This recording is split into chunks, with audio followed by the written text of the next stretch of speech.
+1 class बेटा हमने first lesson शुरू करा हुआ है ए पार्ट का मीनिंग ऑफ पॉलिटिकल साइंस। ठीक है, इट्स स्कोप एंड मीनिंग। तो आज है इसका हमारा नेक्स्ट क्वेश्चन कि जो मॉडर्न व्यू है उसके अकॉर्डिंग जो है इसकी क्या डेफिनेशंस हैं। बेटे मैंने पिछले अपने लेक्चर में क्लियर करा था आपको कि जो पॉलिटिकल साइंस की डेफिनेशंस है, एक तो है ट्रेडिशनल व्यू के अकॉर्डिंग, एक है मॉडर्न व्यू। आज है हमारा मॉडर्न व्यू के अकॉर्डिंग। इसमें है हमने जो डेफिनेशन करनी है वो है रॉबर्ट ए डाहल की। राजनीति शास्त्र का संबंध वो क्या कहते हैं रॉबर्ट ए डाहल, राजनीति शास्त्र का संबंध शक्ति, शासन और सत्ता के साथ है।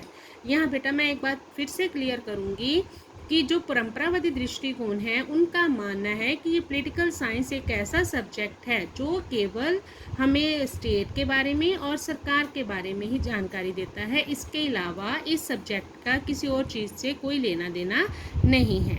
लेकिन ये जो मॉडर्न व्यू है ना, इनका मानना है कि पॉलिटिकल साइंस का जो स्कोप है, जो क्षेत्र है, वो काफ़ी बड़ा है और इसमें वो सारे लोग शामिल होते हैं जिनके पास शक्ति होती है, जो शासन करते हैं और जो सत्ता में होते हैं।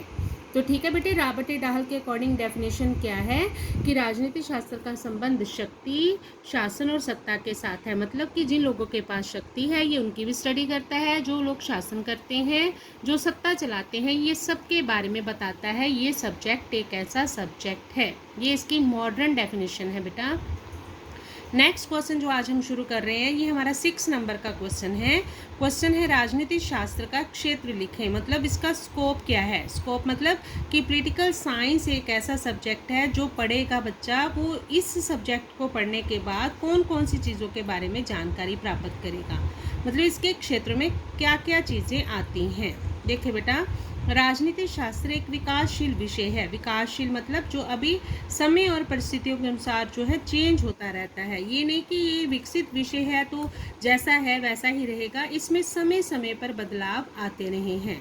देखो मैंने पहले भी बताया है, पहले इसका क्षेत्र कहाँ तक सीमित था, सिर्फ राज्य और सरकार तक। लेकिन आज इसका संबंध बहुत वास्ट हो गया है। उन सभी लोगों के साथ पॉलिटिकल साइंस का संबंध है। मतलब पॉलिटिकल साइंस उन सभी लोगों की स्टडी करता है जो लोग शक्ति में, जिनके पास शक्ति होती है, जो शासन करते हैं और जो सत्ता चलाते हैं। अब इसका क्षेत्र क्या है बेटे, इसका वर्णन निम्नलिखित है। सबसे पहले ये स्टडी करता है स्टेट की, राज्य का अध्ययन। मैंने आपको बताया है कि पुराने जो वैज्ञानिक हैं वो मानते हैं कि ये सिर्फ राज्य और सरकार का ही अध्ययन करता है। तो सबसे पहले हम वही 2 विषयों के बारे में पढ़ेंगे कि जो पॉलिटिकल साइंस है वो किसकी स्टडी करता है, राज्य की। मतलब जो पोल साइंस पढ़ता है ना बच्चा बेटे, उसे सारा कुछ पता चल जाता है अपने स्टेट के बारे में।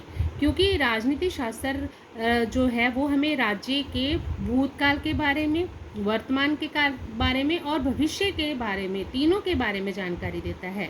ये ना हमें सिर्फ ये बताता है कि पुराने समय में राज्य की उत्पत्ति कैसे हुई, उसका विकास कैसे हुआ, और ये भी बताता है कि आज के समय में जो राज्य के लिए जो है सरकार कैसी अच्छी है और भविष्य में इसका रूप कैसा होगा।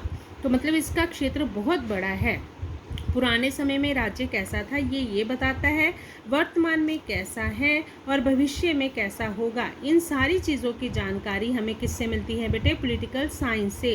तो पॉलिटिकल साइंस एक ऐसा सब्जेक्ट है जो भी बच्चा इसकी स्टडी करता है वो सबसे पहले राज्य के बारे में पूरी जानकारी प्राप्त कर लेता है। सेकंड है बेटे जो स्टडी है सरकार का अध्ययन। जो पॉलिटिकल साइंस स्टडी करता है गवर्नमेंट की। राजनीति शास्त्र पढ़ने वाले विद्यार्थी को पता चलता है कि सरकार का संगठन कैसे होता है, सरकार के अंग कौन से हैं, इसके प्रकार कौन से हैं और इसके काम कौन से हैं। जैसे इस स्टडी से हमें पता चलता है कि सरकार की कई किस्में होती हैं, जैसे संसदीय सरकार, अध्यक्षीय सरकार, एकात्मक, संघात्मक, लोकतंत्र, तानाशाही। बेटे आपने ना देखना +1 में ये सारे चैप्टर आपने अलग अलग करने हैं। हर सरकार के बारे में एक एक चैप्टर है बेटे आपके आगे। तो जो आपको कहाँ से नॉलेज मिलनी है इन सरकारों के बारे में, पॉलिटिकल साइंस से ही। तो मतलब पॉलिटिकल साइंस जो है सरकार की स्टडी करता है।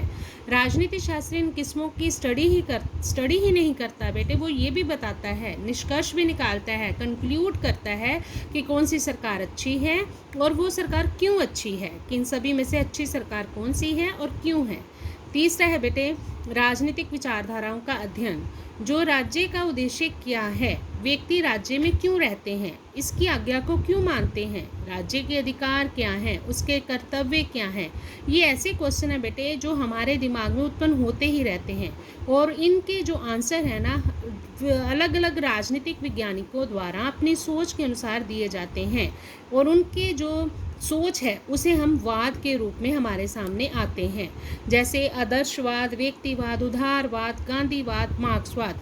ये सारी विचारधाराएं बेटे आपने +2 में पढ़नी है, +2 की पॉलिटिकल साइंस में। मतलब पॉलिटिकल साइंस ना केवल राज्य का बल्कि सरकार का और राजनीतिक विचारधाराओं का अध्ययन भी करता है। ये 3 क्षेत्र बेटे मैंने आज आपको इसके 3 स्कोप कराए हैं, बाकी क्वेश्चन हम कल करेंगे। ओके बेटा।